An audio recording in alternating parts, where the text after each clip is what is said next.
I think my mother did exactly the right thing. I think it's absolutely extraordinary. Hollywood's bright lights were supposed to welcome Princess Anne with open arms. But somewhere between Windsor and the West Coast, everything took a shocking, chaotic turn. We need to make it easier for the monarch to just simply strip the titles of people that they don't think are representing them in an appropriate manner. A mysteriously delayed flight, a sudden change in paperwork, and whispers rippling through palace corridors all pointed to one stunning name, Camilla. And I can't remember anybody except the Queen being there. And when the truth reached King Charles, she becomes my Queen Consort. His anger reportedly shook the very walls of Clarence House. What would drive the Queen Consort to sabotage Anne's moment on the world stage? And why now, of all times? Camilla's secretive phone call. The atmosphere inside Buckingham Palace had always felt calm and dignified. But lately, something small and uneasy hung in the air, almost like the first soft breeze that warned people a storm might be coming. Princess Anne, the steady and dependable sister of King Charles, was getting ready for an important trip to Hollywood. She had faced the public eye many times before, but this time was different. This wasn't just another polite royal visit or a routine appearance. While in Sydney, Princess Anne is expected to attend several Remembrance Day engagements at Hyde Park and the Victoria Barracks. It was a real moment for her to speak openly about the humanitarian issues and the animal welfare causes she had supported passionately and quietly for many years.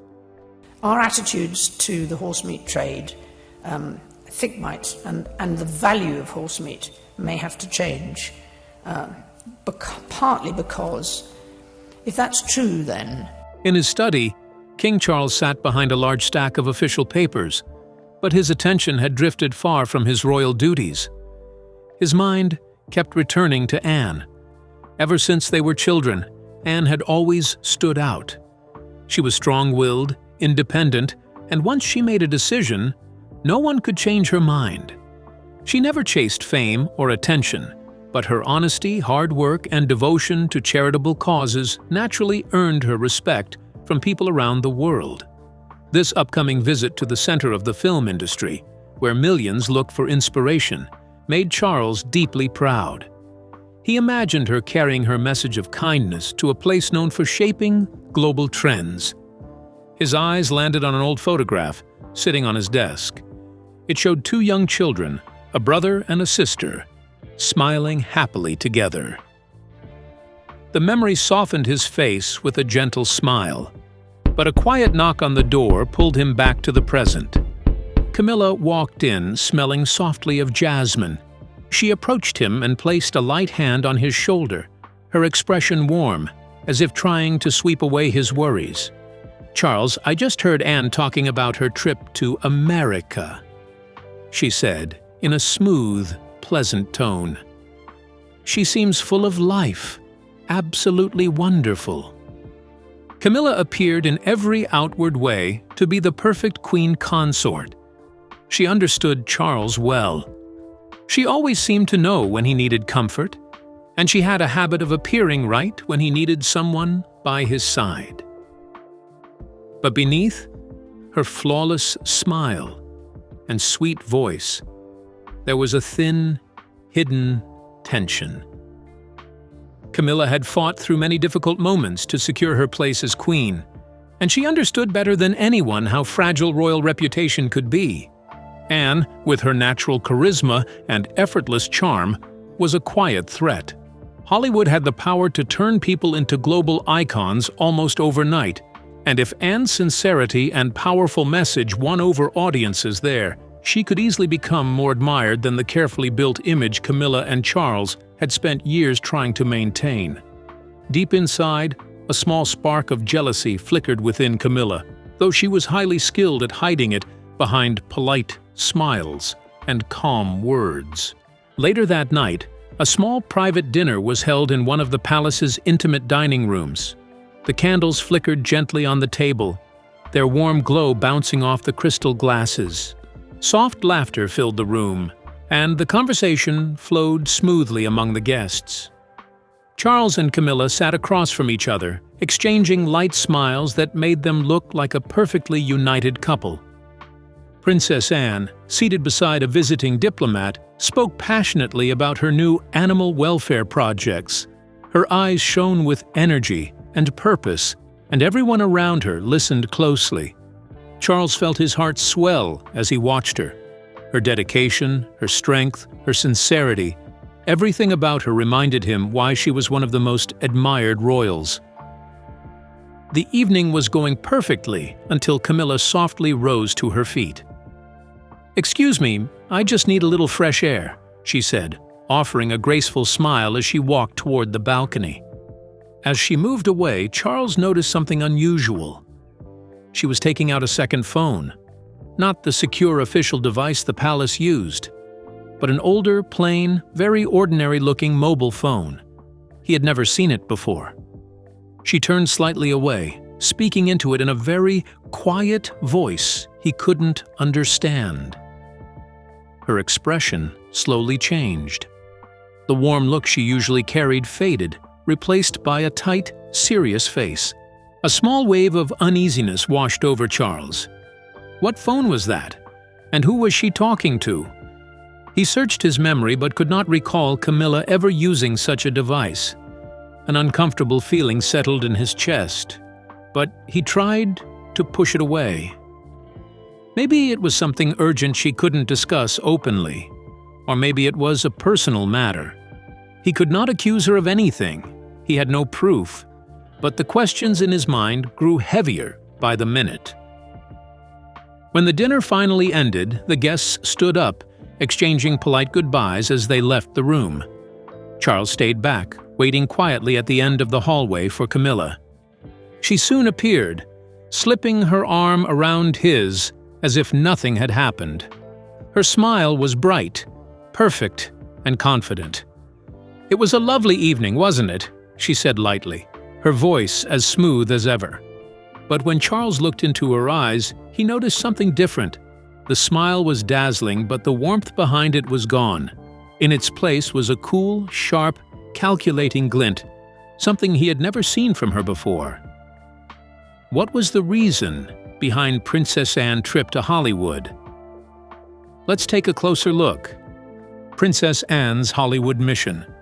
The flight to Los Angeles had been planned with extreme care, with every single detail checked again and again. It took off from London on a cool autumn morning, when the air felt fresh and the skies were clear. Soft, golden sunlight came through the windows of the aircraft, giving Princess Anne's face a calm, warm glow. She had traveled long distances many times before, but this trip felt different from all the others. For once, she felt free from the usual pressure of royal ceremonies and strict expectations. She was not going to Hollywood to wave from a balcony or pose for formal photos. She was going because she had something meaningful to say, something she had quietly fought for over many years, the protection of animals that could not speak for themselves. In the United States, journalists were waiting eagerly, not because of her royal title, but because of her message.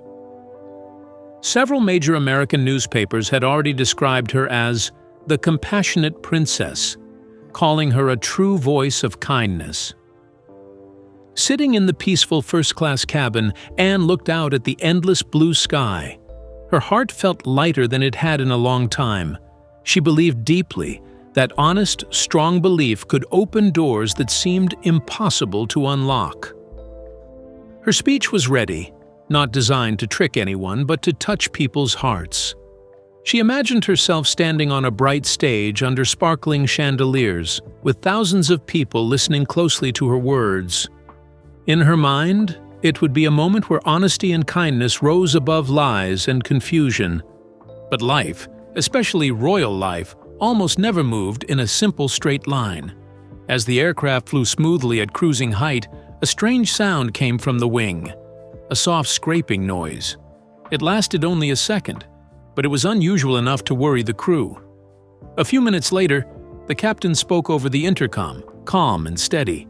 He explained that there was a small technical issue, and, as a safety measure, The plane would be heading to Iceland for an emergency landing and a careful inspection. Everything was handled quickly and professionally. There was no panic. Anne stayed calm as always, comforting the people around her and praising the crew's efficiency. But even with her composed face, she felt a small, tight knot forming in her stomach. Something about the situation did not feel right. Back in London, while the plane touched down safely in Iceland, a different kind of disturbance exploded. Not from engines, but from the tabloids. Almost as if they had planned it together, one sensational newspaper printed a bold front-page headline: "Princess Anne's fear of flying derails Hollywood trip." The article twisted the truth completely. It painted her as fragile and dramatic, claiming she could not handle a normal flight. It questioned her loyalty, her strength, and even her sense of duty. One particularly harsh paragraph mocked her, saying she had abandoned her responsibilities over a tiny bump in the sky. Within hours, a media storm erupted online. Hashtags like "Afraid Princess" and "Lazy Princess" spread across social platforms. People argued fiercely. Many defended Anne, pointing out her long record of hard work, but others grabbed onto the false story with excitement, especially those who had always been jealous of her achievements. They called her fake, saying she only pretended to care about important causes. In Iceland, Anne sat quietly and read the headlines. A wave of anger rushed through her. She knew she was no coward. She had never run from her duties. Not once. And she could immediately see what was happening. This was not an accident. It was a targeted attack, planned by someone who wanted to hurt her reputation. Her hands tightened around the newspaper until her knuckles turned pale. She desperately wanted to stand up and correct the lies. She wanted to call out the people spreading them, but she knew she could not. As a member of the royal family, she had to remain controlled and careful. Silence sometimes was her strongest shield. Taking a slow breath, she put the paper down. She refused to let cruel words or hidden enemies pull her away from her mission. She reminded herself why she was traveling in the first place, and she promised that no rumor, no lie, and no shadowy attack would stop her. But how did King Charles react to the situation? Let's find out. King Charles's reaction. Meanwhile, in Buckingham Palace, King Charles was reading the same reports, his anger rising. He knew his sister well.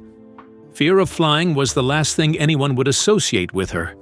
He had not forgotten the slight change in Camilla's expression the night before, and now a vague suspicion turned into a sharp, troubling unease. As King Charles had learned that things were often hidden beneath layers of deception, he refused to accept the tabloids' version and decided to find the truth himself. Late that night, he quietly summoned a trusted aviation engineer. The man arrived, looking pale and uneasy, and laid out a detailed report about the incident. Charles listened closely, then asked in a calm, measured voice, "Tell me honestly, was this really an accident? Or was someone involved?" The engineer hesitated, his hands gripping the folder tightly. "Your Majesty, all I can say is this was unusual. It seems it was arranged to cause a delay, but not to create real danger." Charles studied him and saw the truth in his eyes. It wasn't fear of being blamed. It was terror of being silenced. Someone had pressured him in ways he dared not speak of. Pushing further would likely reveal nothing more.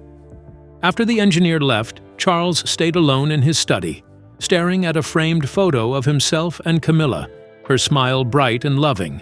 Yet his thoughts returned to the tense look on her face the night before and the secret phone call on the balcony. The delayed flight, the slanderous articles about Anne, and the engineer's nervous evasiveness all pieces fitting too perfectly to be coincidence.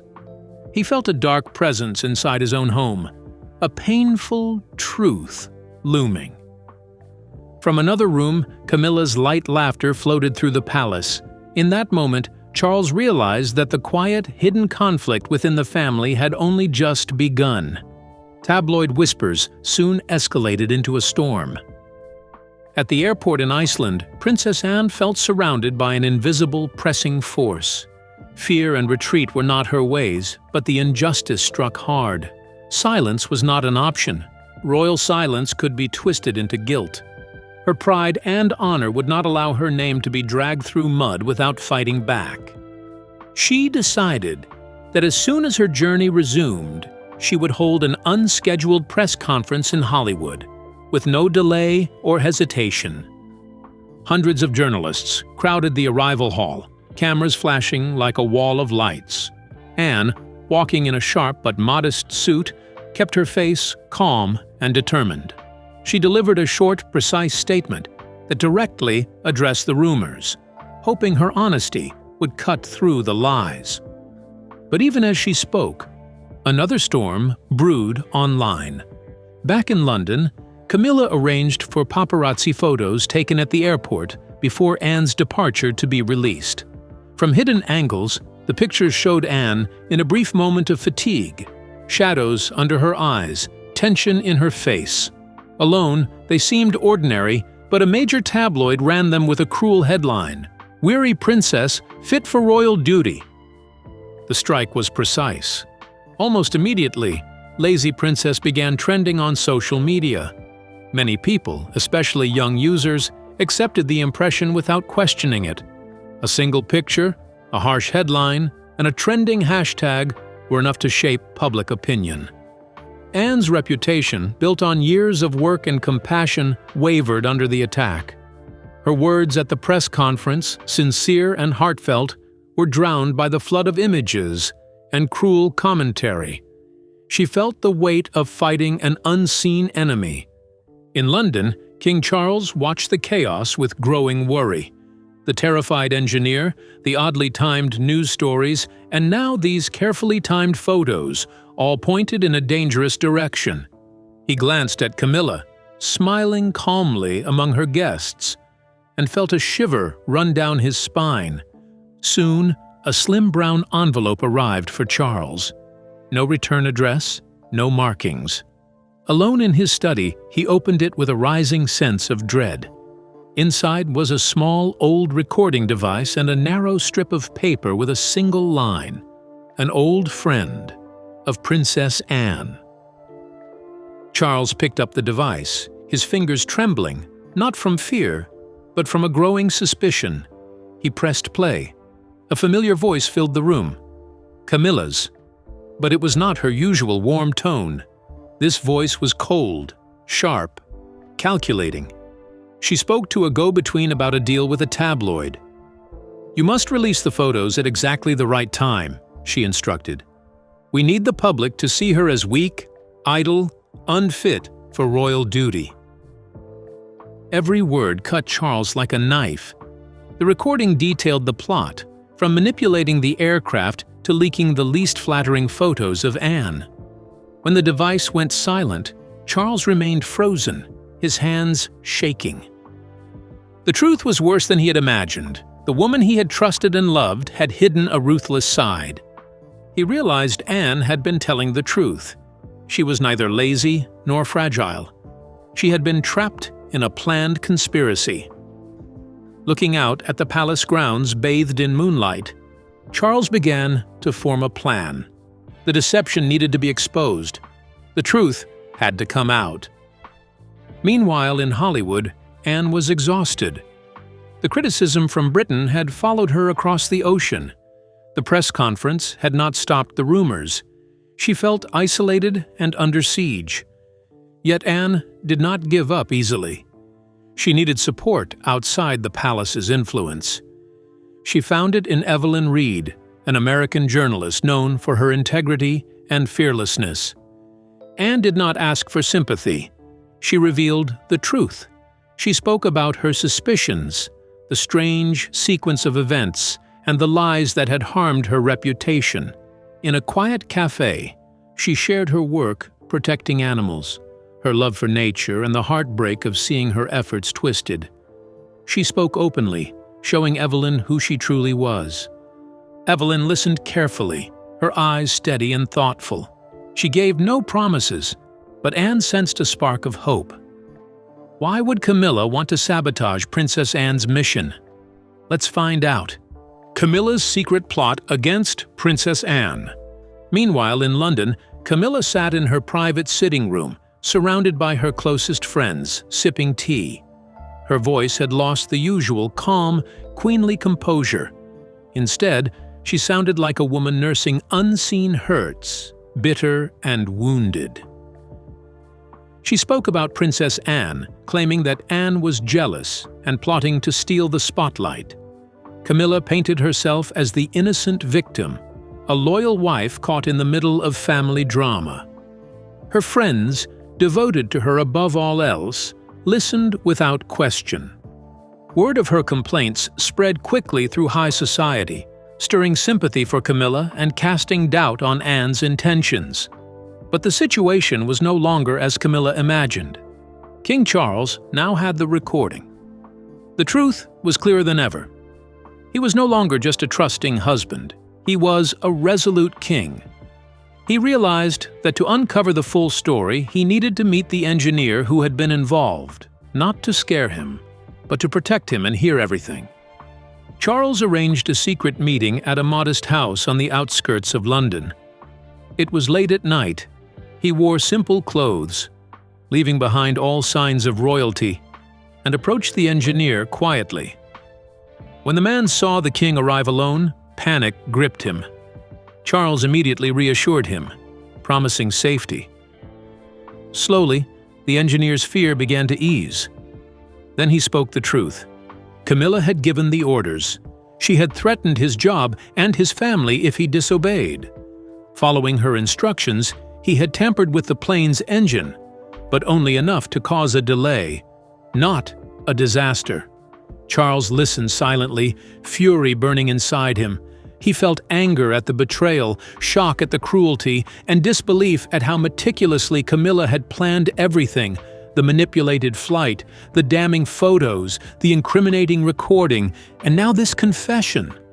After securing guarantees for the engineer and his family's protection, Charles left the small house, his heart heavy.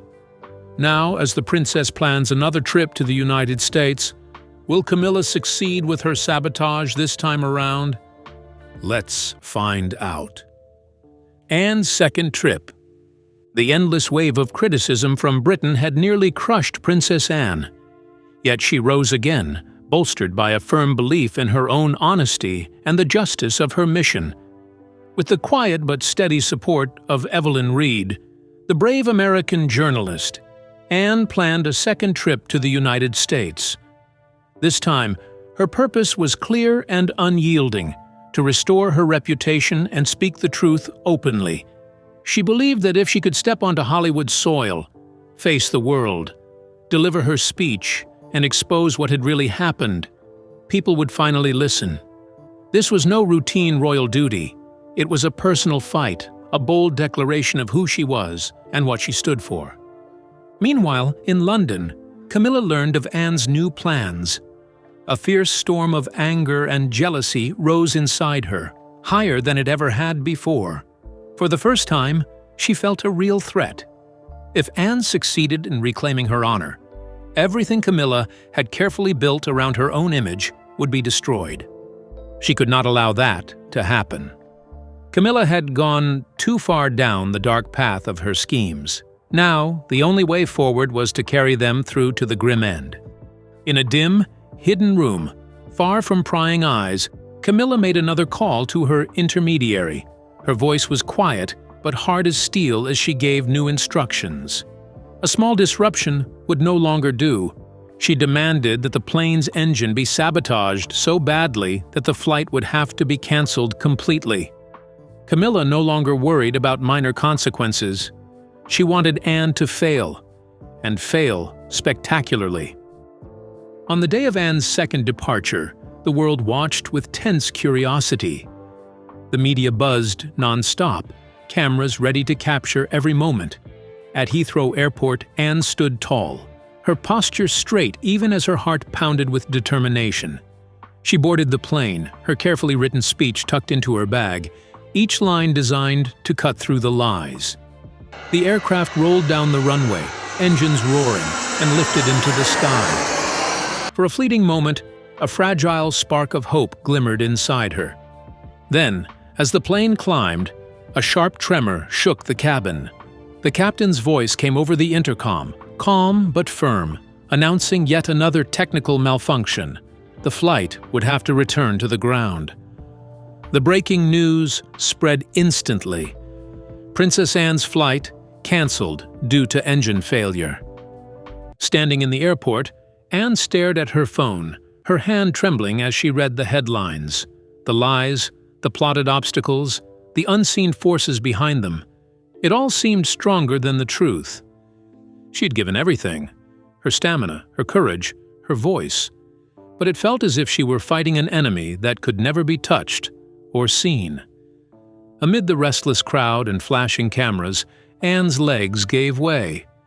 She sank into a chair in the VIP lounge, burying her face in her hands. For the first time, real despair threatened to overwhelm her. Her confidence, her dreams, her public life, it all seemed to crumble before her. Unknown to Camilla, King Charles had already begun to act. In the quiet of the previous days, he had worked tirelessly, guided by the damning truth he had heard on the recording. He had ensured the engineer's safety, recognizing the man as a vital piece of the entire plot. Charles had sent trusted aides to protect the engineer and his family from further danger. Then, carefully, he gathered every piece of evidence. Encrypted messages between Camila and her contact, the original recording with its chilling dialogue, and the engineer's full confession in a sworn, signed statement.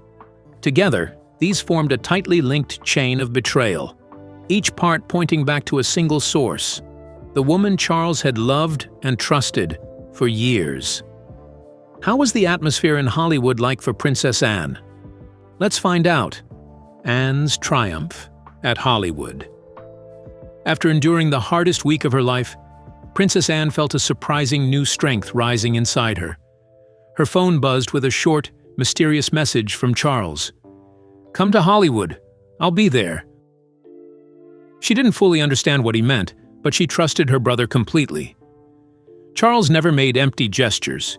If he wanted her in Hollywood, it had to be important. With the quiet support of a loyal aide and the fearless journalist Evelyn Reed, Anne boarded another flight to the City of Stars. This time, the journey was strangely peaceful. No odd vibrations, no unexpected delays. She felt a calm she hadn't known in weeks, the heavy weight of public criticism lifting slightly. Her mind focused on one thing: speaking the truth. As the plane landed in Los Angeles, the bright California sun streamed through the windows, like a promise of a fresh start. Stepping onto the tarmac, she was no longer the exhausted, worn woman of days before. Her face was steady, her posture strong, a warrior ready for the final battle. The Hollywood venue was stunning. A grand hall draped in elegant fabrics, glowing softly in golden light. Thousands had come, many skeptical, influenced by endless rumors. But when Anne stepped onto the stage, she didn't act like a distant royal. She was a woman who had been hurt, but refused to break. Her voice was steady, emotional, and full of honesty. She didn't dwell on the slander against her. Instead, she spoke her truth, the obstacles she had faced, the years she had devoted to protecting animals, and the importance of integrity and kindness in a world too often ruled by lies. She mentioned betrayal, not to blame, but to show that despite her scars, she would never abandon her values. "Justice will find its way," she declared, her words echoing through the hall.